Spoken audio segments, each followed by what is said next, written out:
मैं दूर हो मजबूर हो ऐ सैयद आलम, मैं दूर हो मजबूर हो ऐ सैयद आलम। दीदार दिखाते नहीं आवाज सुना दो, दीदार दिखाते नहीं आवाज सुना दो।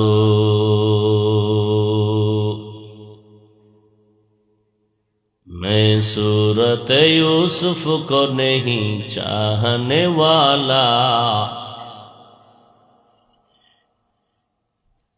मैं सूरत यूसुफ को नहीं चाहने वाला। मैं कैस के मानंद नहीं आशिक लैला,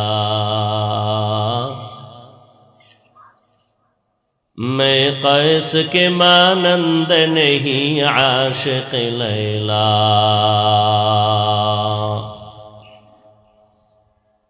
मैं आशिक मौला हूँ मेरा इश्क दवाना, मैं आशिक मौला हूँ मेरा इश्क दवाना। ई जुमला जहाँ जिसकी तजल्ली से उजाला, ये जुमला जहाँ जिसकी तजल्ली से उजाला।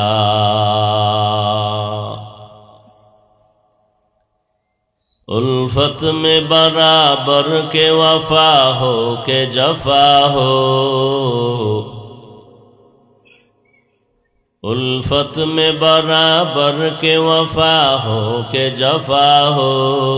हर चीज में लज्जत है अगर दिल में मजा हो, हर चीज में लज्जत है अगर दिल में मजा हो।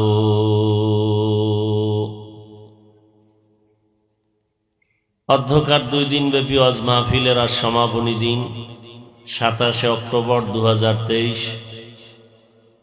মহতি এই মাহফিলে উপস্থিত মুহতারাম সম্মানিত সভাপতি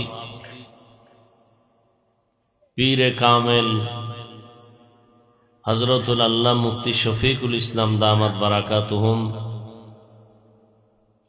প্রধান অতিথি জনাব ফখরুল আলম সমর সাহেব, অন্যান্য অতিথিবৃন্দ, হযরত উলামায়ে কেরাম, বিভিন্ন জায়গা থেকে আগত আল্লাহ পাকের আশিকিন, জাকিরিন, শাকিরিন, মুহিব্বিন, মুরব্বিয়ান আযম, কলিজার টুকরা আমার সমবয়সী যুবক বন্ধুগণ, স্নেহের ছোট ভাই, মাইকের আওয়াজ শ্রবণরতা পর্দার আড়ালে সম্মানিত মা ও বোনেরা, আল্লাহ পাকের দরবারে শুকর যে আল্লাহ পাক এই ফিতনার যুগে দ্বীনের পরিবেশ, বেহেশতের বাগানে হাজারো লাখো মানুষের ভেতর থেকে আমাদেরকে বাছাই করে গুনাহ মাফের মজলিস, তওবা কবুলের মজলিসে আসা বসার তৌফিক দান করেছেন। নিয়ামতের শুকর আদায়ার্থে সকলেই মহব্বতে পড়ি আলহামদুলিল্লাহ।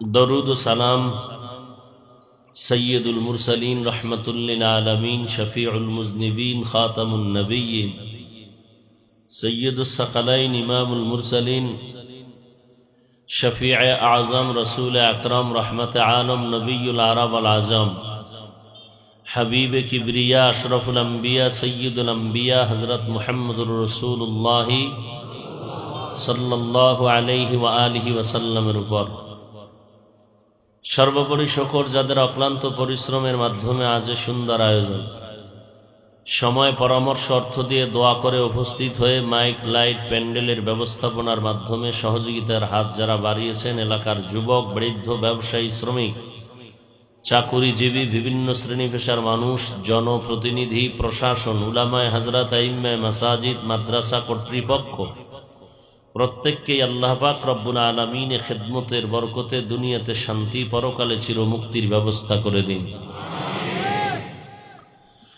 গতকাল এবং আজ দেশের শীর্ষস্থানীয় হযরত উলামায়ে কেরামদের পবিত্র জবানে দিক নির্দেশনামূলক আলোচনা আপনারা শুনেছেন আলহামদুলিল্লাহ।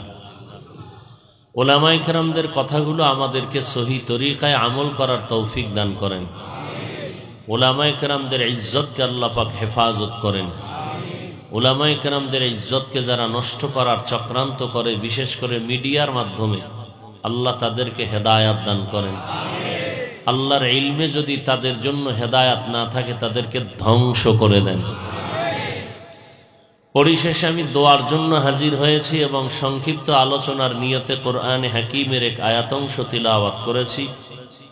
রাসূল আরবি সাল্লাল্লাহু আলাইহি ওয়া আলিহি ওয়াসাল্লামের অসংখ্য অগণিত অমীয় বাণী, হাদিস শরীফের মধ্য থেকে একটি হাদিসের অংশ পড়েছি। আয়াত ও হাদিসের আলোকে ইখলাস রুহানিয়াতের সমন্বয়ে কিছু কথা বলার মতো, শুনবার মতো আমাকে এবং আপনাদের প্রত্যেককেই রব্বুল আলামিন তৌফিক দান করেন।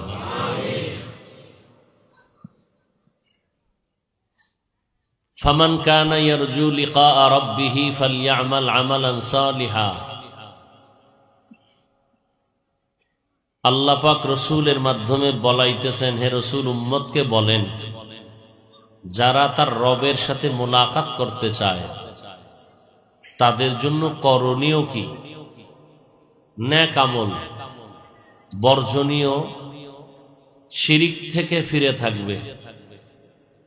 নেক আমল করবে, কিন্তু তার রবের সাথে ইবাদত করতে গিয়ে অন্যকে অংশীদার বানাবে না, শিরিক করবে না। নবীজি বলেন, আখলিস দীনাকা ইয়াকফিকাল আমালুল কলিল। হে উম্মত, তোমাদের ঈমান আকীদা পরিশুদ্ধ করো, অল্প আমল নাজাতের জন্য যথেষ্ট হয়ে যায়। আয়াত ও হাদিসের আলোকে বিষয়বস্তুটা যেটা আমাদের নজরে প্রতীয়মান হয়, সেটা হলো আমল সম্পর্কে কিছু কথা। এলেম সবার আছে, আমলের খুব অভাব। আমল নাই বললেই চলে। টুকটাক যা করি তাও অহংকার আমাদের অন্তরে জায়গা নিয়ে আমলকে বরবাদ করে দিতেছে। আমল হবে কার জন্য? আল্লাহর জন্য যেটা হবে, এটা আর কাউকে দেখানোর কোনো সুযোগ। নিজে দেখানো এক জিনিস, আর কেউ দেখে ফেলা এটা আর এক জিনিস। আমরা আমল করি তাও রিয়ার থেকে খালি না। আল্লাহ আমাদের সব ভাইকে হেদায়াত দান করেন। প্রোগ্রামের প্রচারণা বহুদিন ধরে চলতেছিল। অনেকে পাক্কা নিয়ত করেছিলেন আসবেন, জরুরি কোনো কারণে আসতে পারেননি। আল্লাহ তাদেরকে এখানে এসে মোনাজাত দিয়ে যাওয়া পর্যন্ত সমস্ত সওয়াব দান করবেন। আর একদল আল্লাহ পাকের বান্দারা আসছেন ঠিকই, কিন্তু মাহফিলের এই রহমতের বাগানের ঢুকতে পারেন নাই। বিভিন্ন গল্প গুজবার আড্ডা দিয়া গুনাহের কাজে ব্যস্ত হয়ে আছেন। কেউ দোকানে, কেউ মহিলা প্যান্ডেলের তাওয়াফ করতেছে। আল্লাহ তাদেরকেও হেদায়াত দান করেন। আর একদল আল্লাহ পাকের বান্দারা রহমতের সীমানায় ঢুকছেন ঠিকই, কিন্তু রহমত থেকে বঞ্চিত হওয়ার মতো একটা মোবাইল সামনে নিয়ে আল্লাহর বান্দা কষ্ট করে যে আসলো, এই কষ্টের ফলাফল থেকে অনেক ক্ষেত্রে বঞ্চিত। কারণ এই মুহূর্তে দুনিয়াতে যদি কোনো অযথা কাজ থাকে, এই মুহূর্তে কোনো কাজ না, একটা অযথা সময় নষ্ট করার, সেটা হলো মোবাইল নিয়ে যারা বসে আছে, এরা শুধুই সময় নষ্ট করতেছে।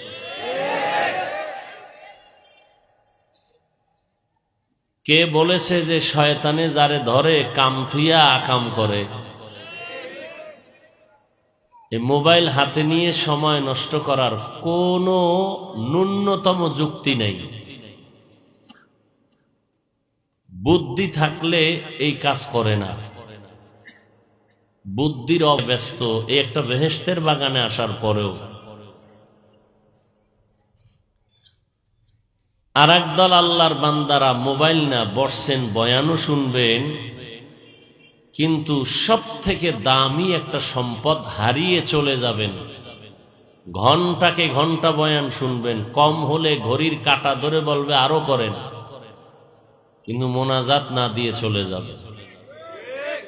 এরাও হতবাগাদের অন্তর্ভুক্ত, কারণ শয়তান এদের উপরে গালেব। শয়তান বয়ান শুনতে অতটা বাধা দেয় না, মোনাজাত দিতে যেই পরিমাণ বাধা প্রদান করে। কারণ শয়তান ভালো জানে, বড় আলেম, যে মোনাজাত যদি দেয় একজনার আমিন কবুল করলেই সবার আমিন কবুল, সব গুনাহ মাফ, আমি ইবলিসের জিন্দেগির মেহনত সব শেষ। এই জন্য দেখবেন ঘন্টাকে ঘন্টা বয়ান শুনে বসে বসে মোনাজাতের 10 মিনিট ধৈর্য ধারণ করতে পারে না, উঠে চলে যায়। এরাও কপাল পোড়া।